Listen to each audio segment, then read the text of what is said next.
Hello everyone, स्वागत है आप लोगों का वीए क्लासेस में। आज के लेक्चर में हम लोग बात करने वाले हैं बायोडाइवर्सिटी के बारे में। लास्ट लेक्चर में हम लोगों ने डिफाइनिंग फीचर के बारे में बात किया था, मेटाबॉलिज्म, कॉन्शियसनेस के बारे में बात किया था। तो हम लोग उसी चैप्टर में आगे आज लोग बायोडाइवर्सिटी के बारे में बात करेंगे।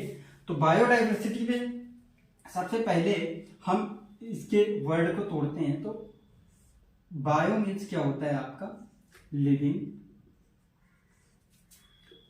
और डाइवर्सिटी मीन्स वैरायटी, मतलब डिफरेंट टाइप। डाइवर्सिटी, वैरायटी मतलब डिफरेंट टाइप। अब हम अगर इसकी डिफिनेशन की बात करें, लिविंग डिफरेंट टाइप, वैरायटी है जो कि वैरायटी है डिफरेंट टाइप, अलग अलग प्रकार के, ठीक है, अलग अलग प्रकार के लिविंग, बायोडाइवर्सिटी। मतलब इसकी डिफिनेशन की अगर हम बात करते हैं तो different type of organism found on earth. Different type of organism found on earth is called biodiversity. अगर आप अपने ही आसपास देखते हैं तो अलग अलग प्रकार की स्पीसीज पाई जाती हैं। आप अपने आसपास अगर देखते हैं, आप एक रूम में आप सोच रहे हैं आप सिंगल एक ही स्पीसीज हैं, तो ऐसा नहीं हो सकता है। क्या पता वहां पे छिपकली भी हो आपके साथ, चूहा भी हो आपके साथ। तो उस छोटे से एरिया में भी कई सारी स्पीसीज हैं, ठीक। उससे आप रूम से बाहर निकलते हैं, आप देखते हैं चिड़िया उड़ रही है, पेड़ पौधे आपको दिखाई देते हैं।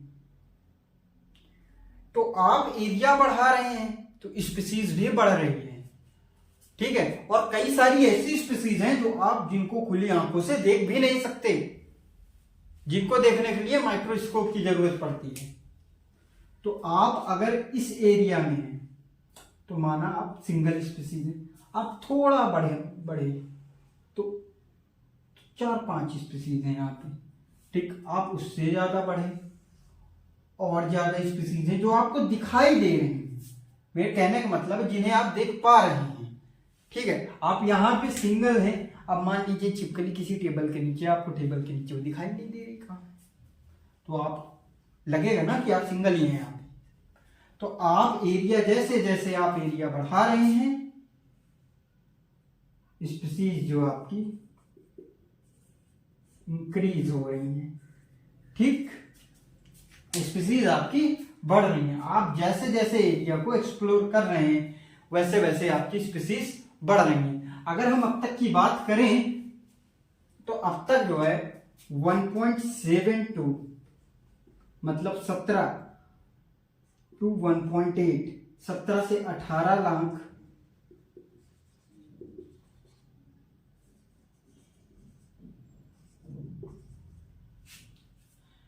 1.7 to 1.8 million species discovered till now date।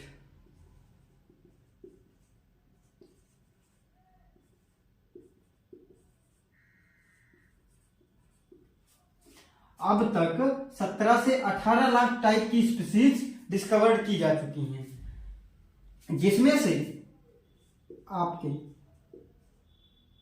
1.2 million मतलब 12 लाख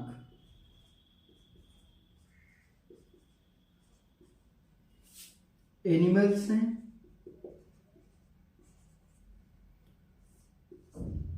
0.5 मिलियन मतलब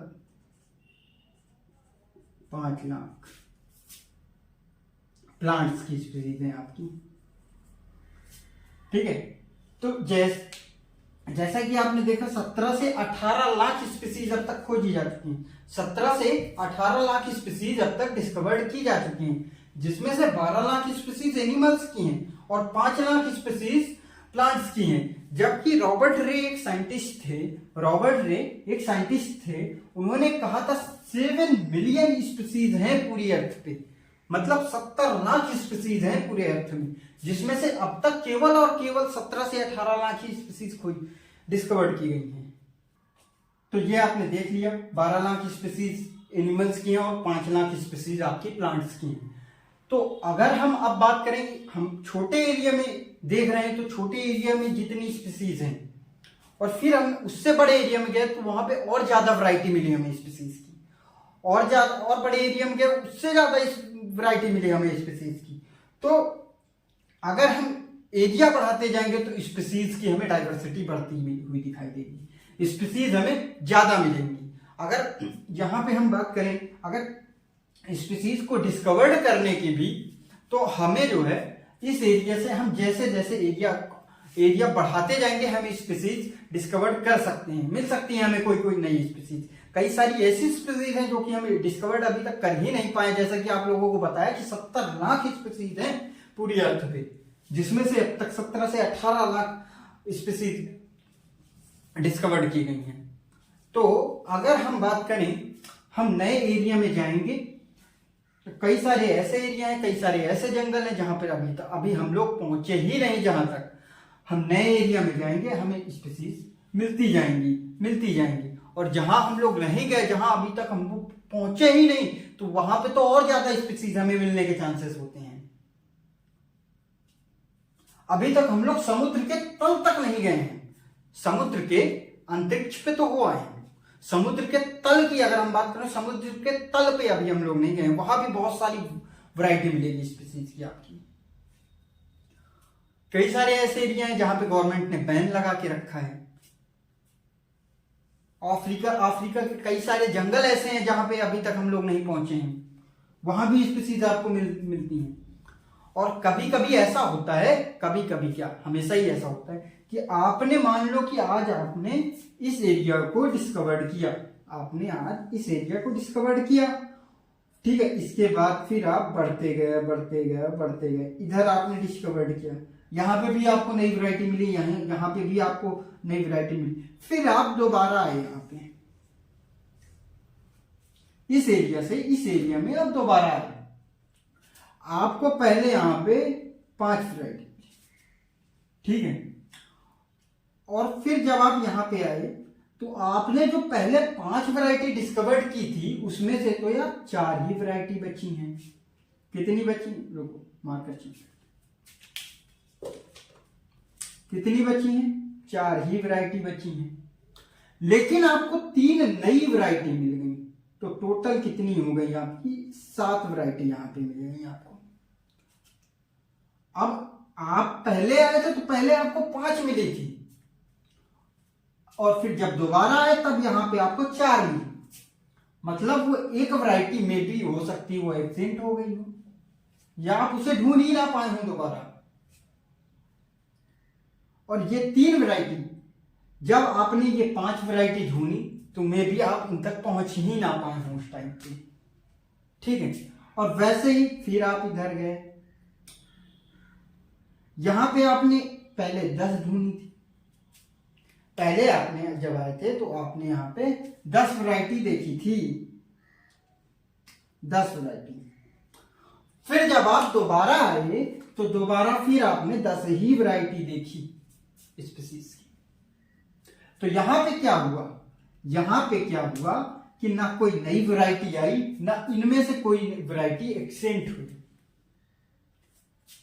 ठीक है। तो एरिया भी मैटर करता है। यहां पे हम लोग एक एरिया से दूसरे एरिया की तरफ बढ़ते हैं, डिस्कवर करते हैं अगर हम लोग स्पीसीज को, तो मे भी यहां पे हम लोगों ने देखा कि आप एरिया टू एरिया जा रहे हैं, डिस्कवर्ड कर रहे हैं आप स्पीसीज को, तो मे भी हो सकता है कि सारी स्पीसीज एक बार में आप डिस्कवर्ड कर लें उस एरिया में जितनी स्पीसीज हैं, या तो ऐसा भी हो सकता है कुछ स्पीसीज छूट जाए वहां पे। आप एक बार जिस एरिया को डिस्कवर्ड कर चुके हैं तो इसका मतलब ये नहीं कि दोबारा वहां पे स्पीसीज नहीं मिलेंगी, नई स्पीसीज वहां पे नहीं मिलेंगी, ऐसा नहीं है। हो सकता है वहां पे और ज्यादा नई स्पीसीज मिल जाए, या हो सकता है आपने जो स्पीसीज डिस्कवर्ड की थी उसमें से 1-2 एग्जिट हो जाए, ठीक है। तो अब अगर हम बात करें कि हम लोग स्पीसीज को पहचानते कैसे हैं। अगर क्लास में ही हम आपसे बात कर रहे हैं, क्लास 10th के बाद आपने स्कूल अपना चेंज किया, क्लास 11th में आप आए, नए स्कूल पे आप आए, आप आके बस बैठ गए। थोड़ी देर बाद आप देख रहे हैं बच्चे आ रहे हैं, ठीक। सबसे पहले आप क्या नोटिस करेंगे? उनका कैरेक्टर नोटिस करेंगे। सबसे पहले उनको कैरेक्टराइज करेंगे, ठीक है। एक आया खूब सारी बैग में कॉपी वगैरह लेके, वो आया आराम आराम, ठीक, वो आके बैठ गया। उसके बाद जो है आपने ये देखा कि कोई टीचर कोई भी क्वेश्चन पूछ रहा है तो वो उसका आंसर फटाक से दे रहा है, और जो बच्चे थे वो भी डाउट उससे पूछ रहे हैं।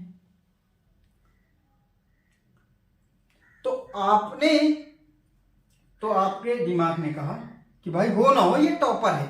सबसे पहले उसको कैरेक्टराइज किया आपने, ठीक, उसको आपने हुलिया देखा, वो कैसे, उसकी एक्टिविटी देखी आपने, उसके कैरेक्टर देखे आपने सारे। फिर इसके बाद उसको आपने आइडेंटिफाई किया कि ये टॉपर हो सकता है। वहीं पे एक लड़का और आया, बैग पूरा खाली था, दूर से देखने में पता लग रहा था, बटन वटन खुली हुई थी, जाके बैठ गया। मे भी हो सकता है वो इंटेलिजेंट हो, ठीक है, मे भी हो सकता है कि वो इंटेलिजेंट हो, लेकिन उसी टाइम आपने उसके कैरेक्टर देख के आपको क्या लगा कि अरे ये बैक बेंचर होगा कोई, और आजकल बैक बेंचर ही धूम मचा रहे हैं लग रहा। तो यहां पे जो है सबसे पहले आप क्या देखते हैं? कैरेक्टर देखते हैं, उसके बाद उसको आइडेंटिफाई करते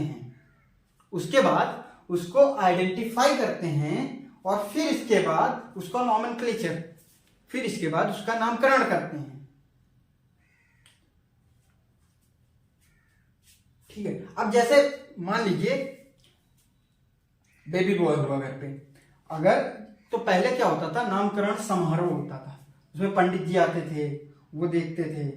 फिर मान लीजिए वो आए, उन्होंने देखा जो बेबी बॉय हुआ आराम से, उन्होंने देखा, फिर उन्होंने बोला कि इसके चेहरे में बहुत तेज है। क्या है इसके शायद चेहरे में? बहुत तेज है, सूर्य के समान इसके चेहरे में तेज है, ठीक है। तो उन्होंने उसको देखा, उसके कैरेक्टर को आइडेंटिफाई किया, ठीक है, उसके कैरेक्टर को आइडेंटिफाई किया उन्होंने, फिर इसके बाद उसका नाम सूरज रख दिया, उसका नॉमेनक्लेचर हो गया। समझ रहे हो आप लोग? अब अगर हम बात करें कोई स्पीसीज ऐसी है, जैसे कि हम लोग एक मदार की बात करते हैं, एक आंख की बात करते हैं, तो जरूरी नहीं है उस स्पीसीज का नाम हर जगह सेम हो। मतलब कि जैसे एमपी और यूपी में हम लोग मदार बोलते हैं, उसका साइंटिफिक नेम होता है कैलोट्रोपिक्स,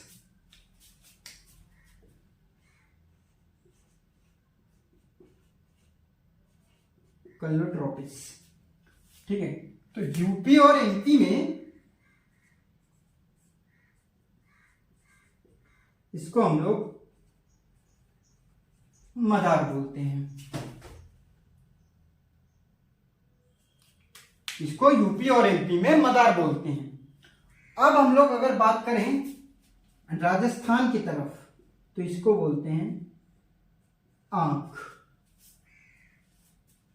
एरिया चेंज हुआ, नाम बदल गया, एरिया चेंज हो गया, नाम बदल गया इसका। तो ऐसे में तो सर बहुत सारी स्पीसीज हो जाएंगी, मतलब जितने नाम उतनी स्पीसीज। भाई ऐसा थोड़ी होता है।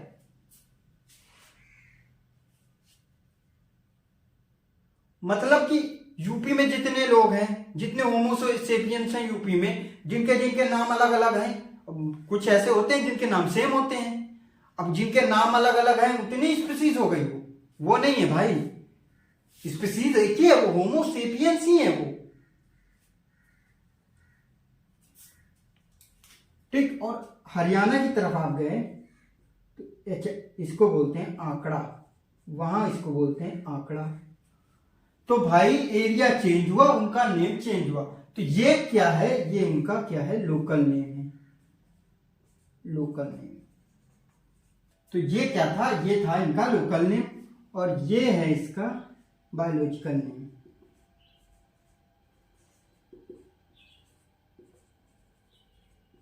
अब इसका बायोलॉजिकल नेम देने से क्या फायदा हुआ? अब इसके बायोलॉजिकल नेम से फायदा ये हुआ कि कैलोट्रॉपिक्स जो है, कैलोट्रॉपिक्स अगर सब लोग जानते हैं कैलोट्रॉपिक्स, तो यूपी वाला भी देख के इसको बता देगा कैलोट्रॉपिक्स है, राजस्थान वाला भी देख के बता देगा कैलोट्रॉपिक्स है, हरियाणा वाला भी देख के बता देगा कैलोट्रॉपिक्स है। इनफैक्ट इंडिया के बाहर की भी अगर हम बात करें तो अमेरिका वाला भी देख के इसको बता देगा कैलोट्रॉपिक्स है, रशिया वाला भी देख के इसको बता देगा कैलोट्रॉपिक्स है। तो यहां पे नोमेनक्लेचर का ये फायदा हुआ आपका। ठीक है, तो नोमेनक्लेचर में आपको बताया ही है कैसे करते हैं, इसको पहचानेंगे कैसे। ठीक है, अभी आपको एक एग्जांपल स्कूल वाला देके बताया, और अब एक और एग्जांपल हम लोग लेते हैं। जैसे कि हम लोग शाम को निकलते हैं टहलने, हम लोग टहलने निकले, हमने टहलते टहलते हम लोग बहुत दूर चले गए जंगल साइड, मतलब जंगल साइड गांव के एरिया में। एक हमें बहुत बड़ा जानवर दिखा, मतलब 4 पैर थे उसको, उसके 4 पैर थे, 4 पैर वाला जानवर था, 4 पैर थे उसको, और फिर ऊपर हमने उसके देखी 2 सींग भी थी उसके, एक पूंछ भी थी उसकी। तो ये हम क्या देख रहे हैं, ये हम उसके कैरेक्टर देख रहे हैं। ठीक है, उसके 2 सींग भी थी, एक पूंछ भी थी उसकी। ये तुरंत देख के दिमाग में आया कि सर ये सांड हो सकता है। पहले हमने क्या देखा, पहले हमने उसके कैरेक्टर देखे, फिर इसके बाद उसको आइडेंटिफाई किया,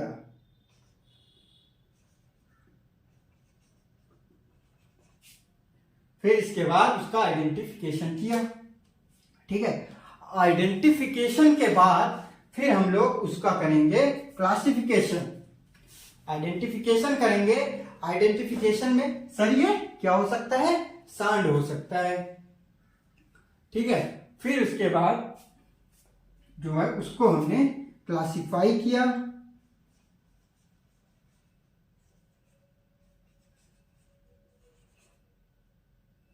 फिर इसके बाद उसका नोमेनक्लेचर कर दिया।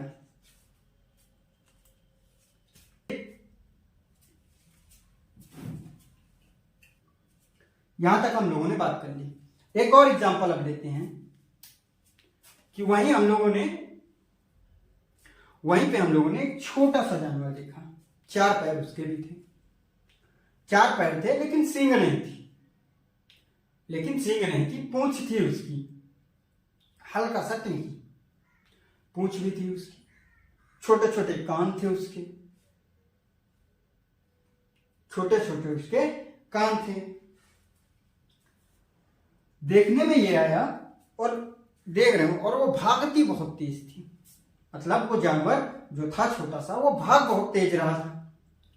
देखने में सर ये आया सबसे पहले कि सर ये डॉग भी हो सकता है और कैट भी हो सकता है। थोड़ी देर बाद उसने बोला, जैसे ही उसने बोला तुरंत आ गया कि भाई ये कैट है। जैसे उसने बोला तुरंत आ गया माइंड में कि ये सर ये कैट है। अब आपको इसलिए टाइम लगा क्योंकि जो कैट की जो पहचान होती है, उसका आप फेस देखते हैं, वो ऐसी थी नहीं। आंखें भले ही वैसी थी, लेकिन जो उसके आपने कैरेक्टर देखे तो आपको लगा सर ये क्या हो सकता है, डॉग भी हो सकता है और इसके बाद कैट भी हो सकता है। फिर लेकिन जब उसकी आपने क्या देखी, जब उसने बोला, आपने उसकी वॉइस सुनी, तो फिर आपने कहा सर ये कैट है, डॉग ये नहीं है। ठीक, तो उसको आपने आइडेंटिफाई कर लिया किसमें, कैट में। ठीक, फिर इसके बाद उसको क्लासिफाई करना है हमें, फिर इसके बाद उसको हमें क्लासिफाई करना है। तो कैट की फैमिली होती है फेलिस डोमेस्टिका। तो ये यहाँ पे कैट हो गई, तो हम जो जानते हैं उसको बोलते हैं फेलिस डोमेस्टिका। अब इसको तो हम लोग नहीं जानते ना, इसमें थोड़ी सी चेंजिंग है, तो फिर हमने इसको फैमिली में डाल दिया फेलिडेई, फेलिडेई फैमिली में डाल दिया। और फिर इसका हमने नोमेनक्लेचर किया फेलिस वर्मेस्टिका।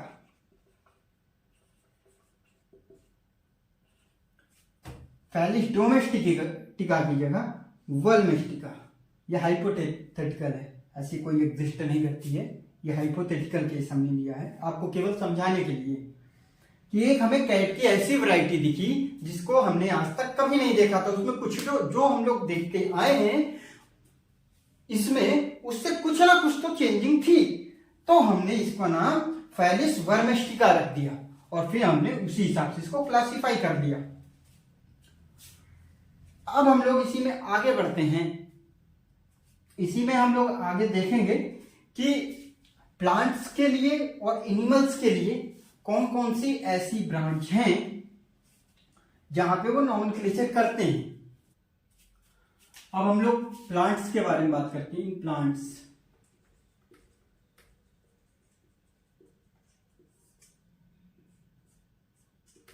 ICBN, इसके फुल फॉर्म को देखते हैं।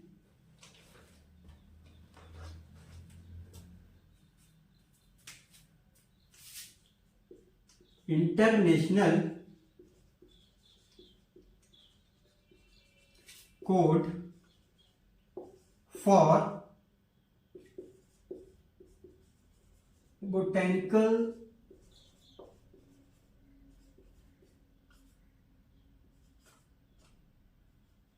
नोमेनक्लेचर। और फिर इसके बाद हम लोग एनिमल्स में देखते हैं, एक और देख रहे हैं इसमें ICN। अब हम लोग ICN देखते हैं तो इसमें क्या होगा आपका international code for fungi, algae and plants. अब हम लोग प्लांट्स की बात कर चुके हैं, एनिमल्स में अब हम लोग जाते हैं। इन एनिमल्स ICZN, इसमें क्या होगा आपका international code for zoological nomenclature. International code for zoological nomenclature. तो अब क्या हुआ, अब जो है हम लोग सारी स्पीसीज को क्या था, अलग अलग लोकल नेम थे सबके, तो सभी साइंटिस्ट ने मिलकर क्या किया, एक मीटिंग बुलाई और सबने ये कहा कि सब सारी स्पीसीज जितनी भी हैं सबको स्टैंडर्डाइज किया जाए और सबका single species single name, local name उनका क्या है उससे कोई मतलब नहीं। अगर वो एक स्पीसीज है वो इंडिया में भी है, अफ्रीका में भी है, ऑस्ट्रेलिया में भी है, यूएसए में भी है, उनका लोकल नेम क्या है इससे हमें मतलब नहीं उनका, लेकिन बायोलॉजिकल नेम जो है वो सेम होना चाहिए। वही सेम नेम इंडिया में होना चाहिए, वही सेम नेम ऑस्ट्रेलिया में होना चाहिए, वही सेम नेम और अमेरिका में होना चाहिए, वही सेम नेम आपका हर जगह होना चाहिए। तो सारे जो साइंटिस्ट थे उन्होंने कुछ कहा कि कोई ऐसी लैंग्वेज देखा जाए जिसको लोग ना बोलते हैं या लोग बहुत कम यूज करते हैं उस लैंग्वेज को, क्योंकि अगर लोग ज्यादा यूज कर रहे हैं उस लैंग्वेज को, ठीक है, तो वो लैंग्वेज में इवोल्यूशन हो जाएगा। मतलब कहने का मतलब है कि हम लोग की जैसे लैंग्वेज थी बॉय, पहले लड़के को बॉय बोलते थे, बॉय, फिर इसके बाद अब बोलने लग गए ड्यूड, हो गया ना इवोल्यूशन। तो भाई उस लैंग्वेज से कोई छेड़छाड़ ना की जाए। इसी के लिए ऐसी कोई लैंग्वेज उन्होंने ढूंढी जिसको बोलने वाले लोग कम हो, या तो वो लैंग्वेज को अब कोई बोलता ना हो। तो उनको मिली दो लैंग्वेज, ग्रीक और लैटिन। एक लैटिन लैंग्वेज उनको मिली और दूसरी मिली उनको ग्रीक लैंग्वेज। और जितने साइंटिस्ट थे उस टाइम पे उनको लैटिन लैंग्वेज की नॉलेज ज्यादा थी। तो उन्होंने बोला कि सारे जो नेम होंगे, जो नॉमेनक्लेचर होगा वो लैटिन लैंग्वेज में होगा, जो नॉमेनक्लेचर होगा वो लैटिन लैंग्वेज में होगा, जिससे कि जितने साइंटिस्ट थे सबको लैटिन लैंग्वेज आती थी। तो ये आसानी होती नॉमेनक्लेचर करने के लिए, ये उनको आसानी होती, इसीलिए सबका उन्होंने जो नामकरण किया वो लैटिन लैंग्वेज में उनका नामकरण किया। अब हम बात करें नॉमेनक्लेचर की। अब आगे बढ़ते हैं हम लोग चैप्टर में बाइनोमियल नॉमेनक्लेचर की ओर। बाइनोमियल नॉमेनक्लेचर जो आपका दिया था, बाइनोमियल नॉमेनक्लेचर को डिस्क्राइब किया था given by Carolus Linnaeus. Carolus Linnaeus साहब ने बाइनोमियल नॉमेनक्लेचर दिया था। और बाइनोमियल कोई भी जैसे ऑर्गेनिज्म है उसका हम लोग नॉमेनक्लेचर करेंगे, उसका नामकरण करेंगे। तो कैरोलस लीनियस साहब ने एक रूल बनाया था उन्होंने बाइनोमियल नॉमेनक्लेचर के अंदर, ताकि हम उस ऑर्गेनिज्म को या उस स्पीसीज का नामकरण कर सकें। ठीक है, तो बाइनोमियल नॉमेनक्लेचर के अंदर जो रूल्स आते हैं अब हम उनको देखते हैं और फिर इसके बाद उसको हम अप्लाई करते हैं। एक एग्जांपल लिखिए। तो जो पहला रूल था उनका, उन्होंने कहा 2 वर्ड्स में होना चाहिए। 2 वर्ड्स, उन्होंने कहा कि नाम जो है 2 वर्ड्स में होना चाहिए। 2 लेटर नहीं है मेरे भाई, वर्ड्स, 2 वर्ड्स में होना चाहिए। और फिर उन्होंने दूसरा रूल दिया। फिर उन्होंने कहा फर्स्ट वर्ड जो होगा आपका रिप्रेजेंट करेगा जीनस को या फिर जेनेरिक नेम।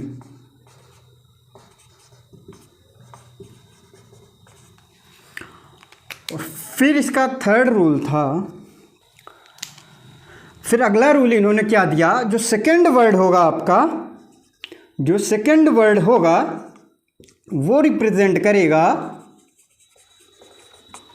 स्पीसीज को, स्पीसीज या फिर स्पेसिफिक एपिथेट। फिर उन्होंने कहा जो फर्स्ट वर्ड है आपका और उसका जो जीनस नेम है, first letter of genus should be capital. Genus का जो पहला लेटर होगा वो कैपिटल लेटर में होगा, एंड स्पीसीज फर्स्ट लेटर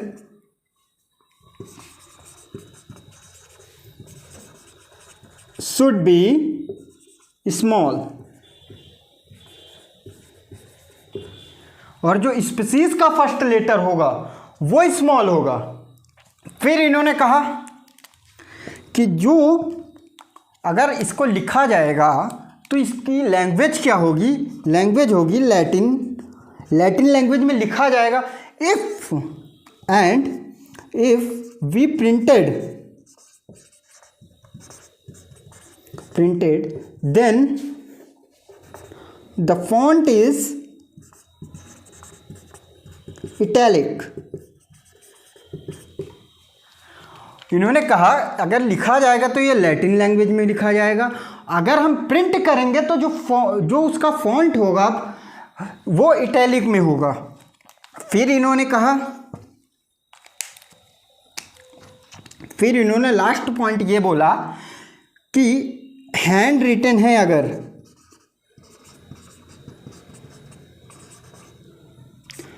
तो वो सेपरेटली अंडरलाइन किया जाएगा। सेपरेटली क्या किया जाएगा? अंडरलाइन किया जाएगा उसको। ये उन्होंने इतने सारे पॉइंट्स दिए थे। अब हम इनको अप्लाई करके देखते हैं। तो एक एग्जांपल लेते हैं हम लोग।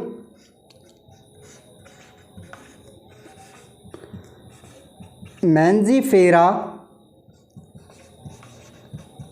इंडिका,